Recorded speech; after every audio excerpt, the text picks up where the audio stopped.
rupiah ini akan terus ditekan.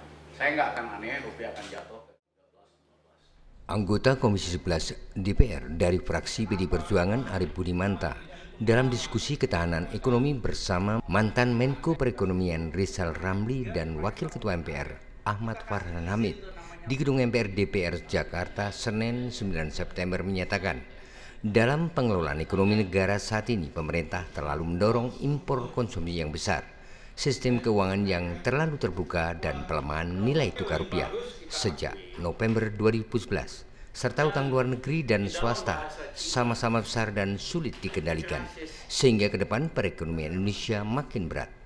Dengan demikian, pemerintah harus segera menstabilkan pasar keuangan dalam negeri dengan sangat hati-hati, memperbaiki daya saing dan iklim investasi, menjaga kelangsungan usaha ekonomi rakyat dan daya beli masyarakat, memperbaiki ketimpangan ekonomi yang sudah besar, membuat kebijakan pencegahan atau pengurangan terhadap kegiatan-kegiatan spekulatif di pasar, dan melakukan pendekatan moral pada pelaku pasar agar tidak melakukan sesuatu yang bisa menimbulkan gejolak.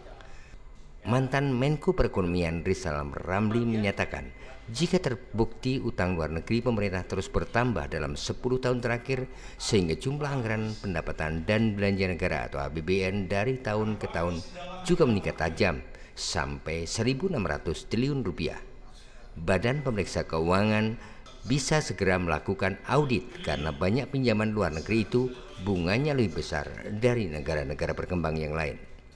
Terlebih ketika Sri Mulyani menjabat sebagai Menteri Keuangan, bunga yang harus dibayarkan ke IMF melebihi negara-negara berkembang lain. Untuk itulah ia selalu mendapat pujian dari IMF dan Bank Dunia. Selain itu, banyak proyek Bank Dunia yang dikorupsi oleh pejabat Indonesia. Padahal menurut Rizal, Indonesia bisa membangun tanpa utang, tapi dengan kebijakan.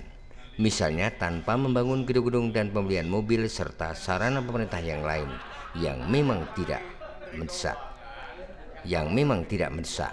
Jika ini bisa dikurangi, Indonesia cukup sewa gedung dan transportasi, maka negara bisa menghemat hingga 400 triliun rupiah dari 500 triliun yang dianggarkan, sedangkan sisanya untuk membangun infrastruktur, transportasi, pertanian, dan sebagainya.